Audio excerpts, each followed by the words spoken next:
अभी आपको बताएं कि लाहौर आलूदगी के एतबार से आज पहले नंबर पर है और लाहौर में फ़िज़ाई आलूदगी की मजमूई शरह 302 रिकॉर्ड की गई है, जबकि फ़िदा हुसैन 434 सबसे ज़्यादा रिकॉर्ड की गई।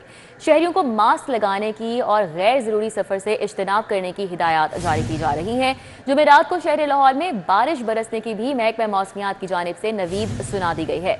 कोमल असलम हमारे साथ हैं, मजीद मौसम का अहवाल उनसे जानेंगे। जी कोमल। जी बिल्कुल, शहर लाहौर में ताहाल फ़िज़ाई आलूदगी पर काबू नहीं पाया जा सका। एयर क्वालिटी इंडेक्स की मजमूई शरह 302 के साथ लाहौर दुनिया भर में पहले नंबर पर आ चुका है। लाहौर के मुख्य इलाकों के हवाले से बात की जाए तो फ़िदा हुसैन में 434 है, फ़ेज़ 8 DH में 385 है, सैयद मरातब अली रोड में 354 है, इसी तरह मार रोड के इतराफ़ में 340 AQI की मजमूई शरह जो है वो रिकॉर्ड की जा रही है। लाहौर के बासियों को एहतियात बरतने के हवाले से ताकीद जो है वो जारी और सारी है। लाहौर के बासी जो है वो एहतियात बरतते हुए अपने काम काज की तरफ रवां दवा भी हैं। और इसी के साथ मैं आपको ये बताती चलूँ कि मेरे अक़ब में भी आपको नज़र आ रहा होगा कि लाहौर बुरे तरीके से जो है वो धुंधला चुका है। और इसी के साथ साथ मैं आपको ये भी बताती चलूँ कि माहिरीन ने शहरियों को अच्छी खबर भी सुनाई है कि शहर लाहौर में अब्र रहमत बरसेगी। 30 नवंबर को हल्के से दरमियाने दर्जे की बारिश बरसने के हवाले से इम्कानात भी जाहिर किए जा रहे हैं। उसके बाद फ़िज़ाई आलूदगी पर एक हद तक काबू पाया जा सकेगा। मौजूदा जो है वह सूरज और बादलों के दरमियान आग मचोली का सिलसिला देखने में नज़र आ रहा है। मौसम की रनाइयाँ जो हैं वो बहुत ही हसीन मिजाज दिखा रही हैं और टेम्परेचर जो है वो इस वक्त तकरीबन 23 डिग्री सेंटीग्रेड रिकॉर्ड किया जा रहा है। और आइंदा 24 घंटों के दौरान लाहौर शहर में कम से कम दर्जा हरारत 14 और ज़्यादा से ज़्यादा 25 डिग्री तक रिकॉर्ड किया जाएगा। हवाओं का सिलसिला वक्फे से जारी है। लाहौर के वासी अपनी एहतियात को यकीनी बनाते हुए अपने काम काज तमाम भी नज़र आ रहे हैं। ठीक है, बहुत शुक्रिया कोमल हमारे साथ यहाँ गाकर। हुकूमत का लाहौरियों के लिए एक और मेगा प्रोजेक्ट शुरू करने का फैसला। शहर को मोटरवे से मिलाने के मुख्तसर तरीन रूट पर काम शुरू कर दिया गया है। LDA ने हुकूमत पंजाब के विजन के मुताबिक काम शुरू कर दिया है। क्रीम ब्लॉक था मुल्तान रोड फ़ेज़ 1 में शामिल अंडरपास की समरी वज़ीर आला को इरसाल कर दी गई है। मंसूबे को रवा माली साल में शामिल करने की समरी वज़ीर आला को इरसाल की गई। क्रीम ब्लॉक चौक पर 2 तरफा फुल हाइट अंडरपास बनाने की भी तजवीज़ शामिल है। क्रीम ब्लॉक से आगे गोल चक्कर से कबल और बाद में प्रोटेक्टेड यू टर्न्स बनाने की भी तजवीज़ शामिल है। ज़राए का बताना है कि पहले फेज़ में क्रीम ब्लॉक से मुल्तान रोड तक सिग्नल फ्री कॉरिडोर पर 3 अरब का तखमीना लागत लगाया गया है। हमारे साथ इस हवाले से दुर नायाब है, मज़ीद डिटेल्स उनसे जानेंगे। जी दुर नायाब। जी बिल्कुल, हुकूमत पंजाब ने क्रीम ब्लॉक से मोटरवे तक लिंक देने के लिए नए कॉरिडोर पर काम शुरू कर दिया और इस हवाले से LDA हुकाम ने वज़ीर आला को समरी अरसाल की है, जिसमें क्रीम ब्लॉक से लेके पहले फ़ेज़ में खाड़क तक और खाड़क से लेकर दूसरे फ़ेज़ मोटरवे तक एक मनसूबा अरसाल किया है, जिसमें पंजाब की काबीना कमेटी बराए फाइनेंस और डेवलपमेंट से मंजूरी लेने के लिए उस समरी में ये लिखा गया है कि इस प्रोजेक्ट के लिए पहले फ़ेज़ में 3 अरब की जो फ़ंड्स हैं उसकी एलोकेशन की जाए और उस फंड्स को मंजूर किया जाए, जिसपे क्रीम ब्लॉक के अलॉन्ग द जो रोड है क्रीम ब्लॉक की तरफ उसमें अंडरपास बनेगा और उसके आगे जो गोल चक्कर है उसके दोनों तरफ पे यू टर्न्स बनेंगे और इस तरह वो मुल्तान रोड तक सिग्नल फ्री एक्सेस लेगा। ये तो है पहला फ़ेज़ और इसका जो फ्यूचर फ़ेज़ है वो मुल्तान रोड से आगे खाड़क और खाड़क से नया इंटरचेंज दे के मोटरवे पे न्यू एक्सेस लिंक बनेगा। इस पे भी जो है तकरीबन 3-3.5 अरब रुपए का इजाफी फ़ंड लगेगा, लेकिन वो सेकंड फ़ेज़ होगा। फर्स्ट फेज़ का जो है प्रोजेक्ट डिज़ाइन करके हुकूमत पंजाब को इरसाल किया गया है। इससे न सिर्फ करीम ब्लॉक से वो तमाम कॉरिडोर को सिग्नल फ्री मिलेगा जो मोटरवे तक जाएगा, बल्कि सबसे पहले फ़ेज़ पे फ़िरोज़पुर रोड से वाया मौलाना शौकत अली रोड, नहर और करीम ब्लॉक से मुल्क तक 100% सिग्नल फ्री भी हो जाएगा। बहुत शुक्रिया दुर नायाब। वज़ीर आला पंजाब की हिदायत पर तरक्याती मनसूबों की मॉनिटरिंग मज़ीद सख्त कर दी गई है। वज़ीर हाउसिंग और DG LDA फील्ड में मुतहरिक हैं। बेदी अंडरपास, शाहदरा चौक, कैवलरी अंडरपास, घोड़ा चौक, अकबर चौक और कंट्रोल्ड एक्स कॉरिडोर बंद रोड का उन्होंने दौरा किया। असफर अली नासर ने कमिश्नर व DG LDA मोहम्मद अली रंधावा के हमरा जारी तरक्याती मंसूबों का दौरा किया। चीफ इंजीनियर LDA इसरार सईद, कॉन्ट्रैक्टर और प्रोजेक्ट डायरेक्टर ने ब्रीफिंग दी। तमाम मंसूबों पर रात की शिफ्ट में जारी तरक्याती कामों का जायजा लिया गया। ब्रीफिंग में बताया गया कि अकबर चौक फ्लाईओवर पर ब्यूटिफिकेशन और फिनिशिंग का काम रात के तेजी से जारी है। अकबर चौक फ्लाईओवर मंसूबे को कल ट्रैफिक के लिए खोल दिया जाएगा। ब्रीफिंग में बताया गया कि बेदी अंडरपास की तरफ सड़कों के असफाल्ट का काम और मुंसलिक फ़ेज़ 5 और 6 नवाज शरीफ इंटरचेंज समेत कुल 12 रवाबती सड़कों की तमीर का काम जारी है। शादरा चौक के तरफ में तमीराती काम तेजी से जारी है। खगड़ी अंडरपास पर ट्रैफिक की रवानी बरकरार है। मंसूबे से मुंसलिक बाकी काम तकमील के करीब है। कंट्रोलर एक्स कॉरिडोर बंद रोड के दोनों पैकेजेस पर जारी काम का जायजा लिया गया।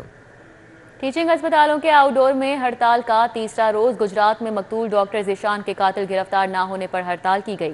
वायरिया की हड़ताल से इलाज मुआवजा बदतरीन तातुल से दो चार है। टीचिंग अस्पतालों में आने वाले हजारों मरीज इलाज न मिलने पर परेशान हैं। डॉक्टर ज़ीशान अनवर के कातिल गिरफ्तार होने तक हड़ताल खत्म नहीं करेंगे। वायरिया की जानिब से कहा गया है कि महकमा सेहत डॉक्टर्स के खिलाफ कार्रवाइयां भी बंद करे। वायरिया की हड़ताल पर अस्पतालों की इंतजामिया इलाज मुआवजा जारी रखने में नाकाम है। तो टीचिंग अस्पतालों के आउटडोर में हड़ताल का आज तीसरा रोज है। मरीजों की हालत जो है वो आपके सामने है। इस गुजरात में मकतूल डॉक्टर ज़ीशान के कातिल गिरफ्तार ना होने पर यह हड़ताल की गई, जबकि वाईडीए की हड़ताल से इलाज मुआवजा इस वक्त बदतरीन तातुल से दो चार हो चुका है और आने वाले हजारों मरीज इलाज ना मिलने पर शदीद परेशानी से दो चार हैं।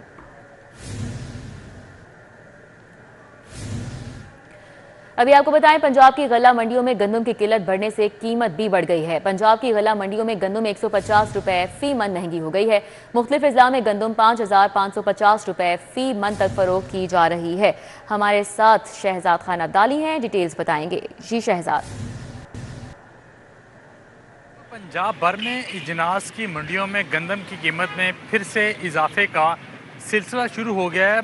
मुख्तलिफ अजनास की मंडियों में गंदम की कीमत में 150 रुपये फ़ी मन तक का इजाफा देखा जा रहा है, जिसके बाद पंजाब भर की गला मंडियों में गंदम की नई कीमत 5400 रुपये से बढ़कर 5500 रुपये की बुलंद तरीन सतह पर देखी जा रही है। और इस हवाले से व्यापारी हजरात का ये कहना है कि गंदम की किल्लत के बायस कीमतों में इजाफे का सिलसिला एक दफ़ा फिर से शुरू हो गया है, जिसके बायस गंदम के नर्ख जो हैं वो मज़ीद 150 रुपये फ़ी मन तक बढ़ चुके हैं। इस वक्त ओपन मार्केट के अंदर हम आटे की कीमतों की बात करें तो इस वक्त आटे की कीमत 2850 से लेकर 2950 रुपये तक देखी जा रही है, यानी थैले की कीमत में तकरीबन 100 रुपये का इजाफा देखा जा रहा है। और ओपन मार्केट के अंदर जो मिलों का आटा है ये 160 रुपये किलोग्राम के हिसाब। शुक्रिया शहजाद खान अब्दाली। रोजगार से महरूम 86 नाबीना अफराद की भी बिल आखिर सुनी गई। अरसा दराज से एहतजाज पर मजबूर नाबीना अफराद को डिस्ट्रिक्ट एजुकेशन अथॉरिटी लाहौर ने रोजगार दे दिया है। इस हवाले से बात करेंगे जुनेद रियाज से। जी जुनेद, क्या तफसीलात है? नबीना अफराद की भी बिल आखिर सुनी गई, जो कि अरसा दराज से जो है लाहौर के मुख्तलिफ शाहराहों पर और मेट्रो ट्रेन रोक कर जो है वो सरापा एहतजाज थे और उन्होंने कई बार वज़ीर-ए-आला हाउस के बाहर भी एहतजाज किया। और अब पंजाब हुकूमत की जानिब से जो अहकाम जारी किए गए थे उन पर अमल दरामद करते हुए डिस्ट्रिक्ट गवर्नमेंट और डिस्ट्रिक्ट एजुकेशन अथॉरिटी ने मिलकर उनकी तैनातियाँ, जिनकी तादाद 86 है, उनको मुख्तलिफ सरकारी स्कूलों में तैनात कर दिया गया है और उनको रोज़गार भी मुहैया कर दिया गया। इनको माहाना 32,000 रुपये जो है वो तनख्वाह दी जाएगी, जिस पर नबीना अफराद ने भी खुशी का इजहार किया है। ये अनस्किल्ड नबीना अफराद हैं जिनको मुख्तलिफ स्कूलों में तैनात किया गया है। इस हवाले से डिस्ट्रिक्ट एजुकेशन अथॉरिटी का कहना है कि इनसे वो काम लिया जाएगा जिसका वो तजर्बा रखते होंगे और इनसे वो काम नहीं लिया जाएगा जो उनको नहीं आता होगा। और इसके अलावा उनको स्कूलों में स्किल्स एजुकेशन भी फराहम की जाएगी। और इस हवाले से आपको ये भी बताता चलूँ कि ये 3 माह के ऑर्डर्स जारी किए गए हैं मुख्तलिफ स्कूलों में, जहाँ पर ये अपने फ़राइज़ सारे अंजाम देंगे और इस हवाले से ऑर्डर्स भी जो जारी कर दिए गए हैं। ठीक है, बहुत शुक्रिया जुनेद रियाज।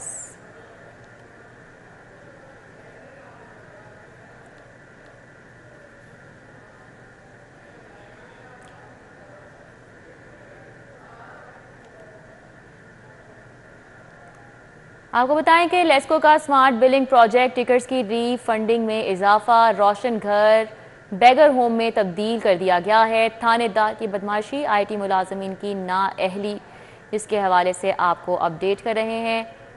लेस्को का स्मार्ट बिलिंग प्रोजेक्ट टिकट्स की रीफंडिंग में इजाफा, रोशन घर बैगर होम में तब्दीली।